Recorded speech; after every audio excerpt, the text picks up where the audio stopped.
Good morning and welcome back to Next Level Ed Leadership Interview Prep. In our last episode, we discovered that school boards don't begin picturing someone as their next superintendent because of one great answer. They begin picturing that leader because every answer consistently reinforces the same executive operating system. But as we continued comparing superintendent interviews, another question surfaced. If school boards eventually begin predicting how someone will lead, what are they actually looking for when they ask a candidate to describe their leadership style? Most candidates think this is one of the easiest questions in the interview, right? Because who knows your leadership style better than you? So candidates typically begin describing themselves. I'm collaborative. I'm transparent. I'm a servant leader. I'm relationship driven. Those answers sound strong. They're professional, authentic, and sincere. But after comparing superintendent interviews across multiple case studies, we noticed something interesting. The strongest finalists rarely stayed at the level of leadership labels. Instead, they immediately began revealing something much deeper. Most superintendent candidates prepare for interview questions. School boards are evaluating something else. I'm Jonathan Royce.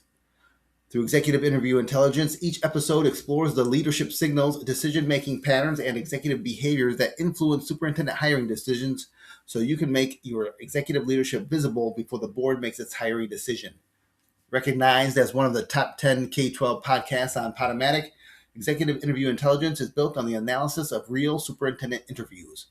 We've now analyzed more than 150 superintendent interview questions and responses to uncover the hidden executive evaluations taking place throughout the hiring process so that you can focus on leveling up, accelerate your professional trajectory, and prepare for a future where you're leading a district and improving students' lives.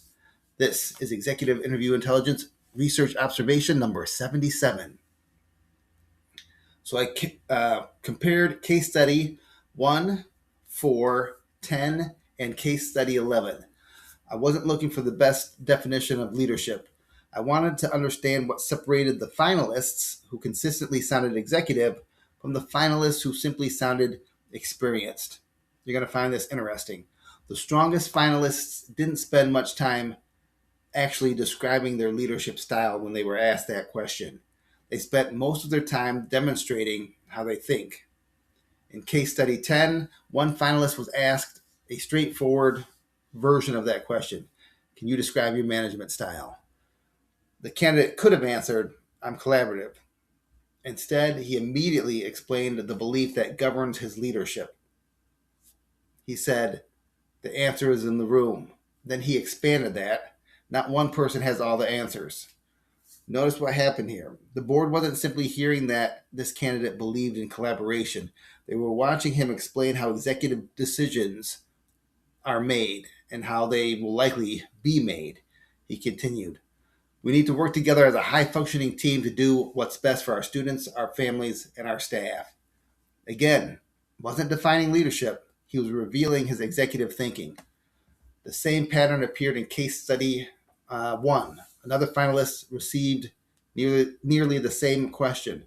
Again, the easiest answer would have been to list his leadership characteristics. Instead, he began by explaining how leadership operates.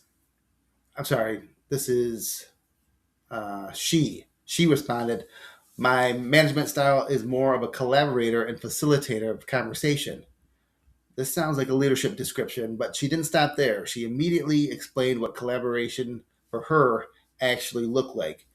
I think it's important to create the conditions where individuals have the opportunity to share their experiences. And then she went on and she explained why.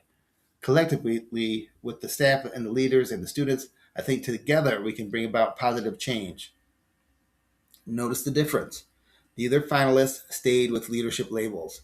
Both quickly transitioned into their version of executive reasoning. Two different candidates, two different districts. We saw the same phenomena. Then I moved to case study 4. The board asked another version of the same executive question. This time, describe your leadership style. Candidate 1 answered very different than the previous finalists, but something in the answer sounded really familiar. He said, I would like to characterize my leadership style as being one that is of a servant leader. That sounds like the answer most candidates would give, or some subset of most candidates. But listen to what happened next. He didn't spend the rest of his answer explaining what servant leadership was for him. He instead immediately began describing the executive beliefs that drive his decisions. I believe in meeting students where they are. Then, to whom much is given, much is expected. And ended up with every child has a place. Those aren't leadership labels, they're executive filters.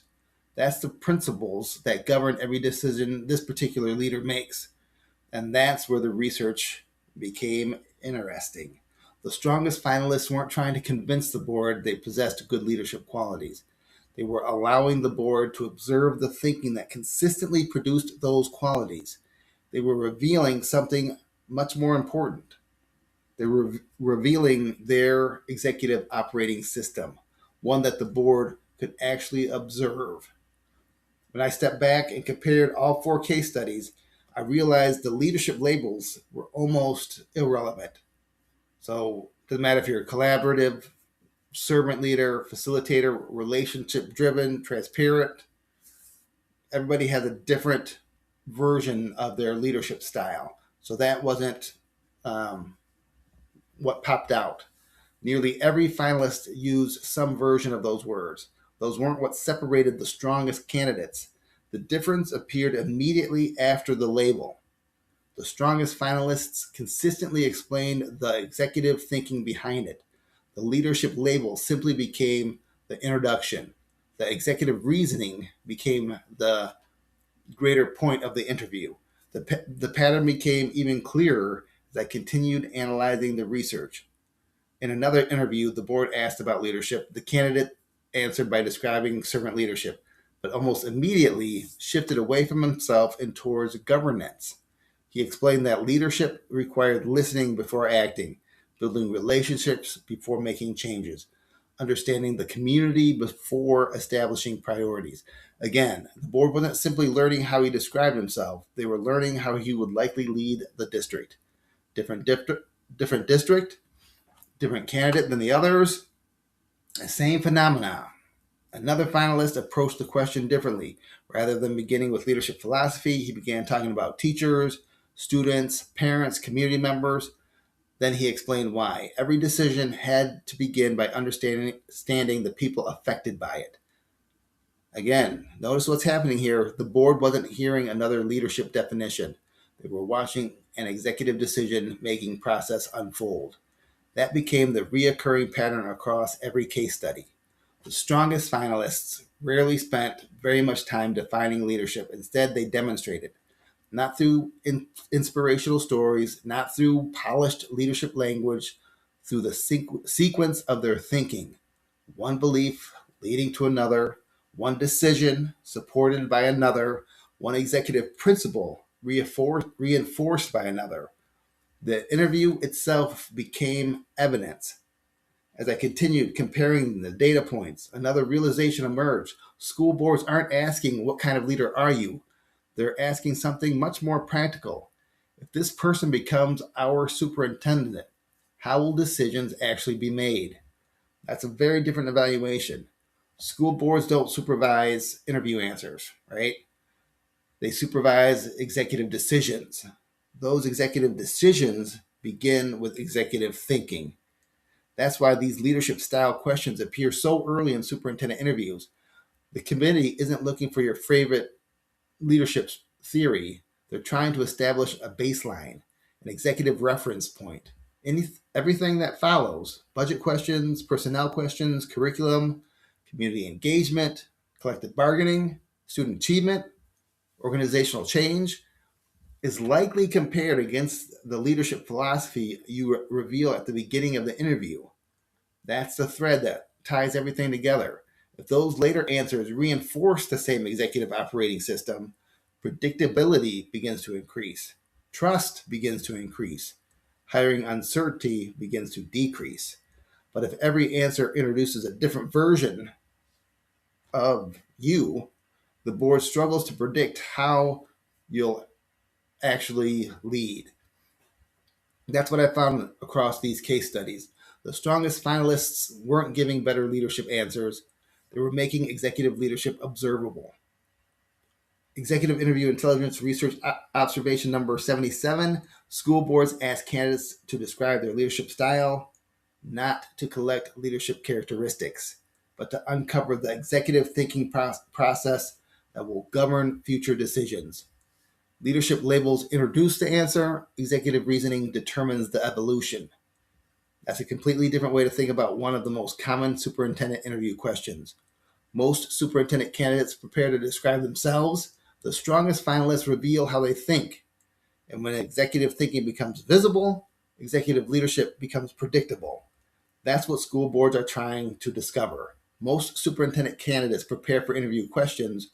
School boards are evaluating something else. If you'd like to understand what your own interview responses are communicating before you walk into the boardroom, visit analysis.next-leveledleadershipinterviewprep.com and receive your complimentary decision chain analysis. The link is in the description. If you found today's research valuable, subscribe, leave a review, and share this episode with another educational leader preparing for their next superintendent interview. Until next time, keep making your executive leadership visible before the board makes this hiring decision. And remember, most superintendent candidates prepare for interview questions. School boards are evaluating something else.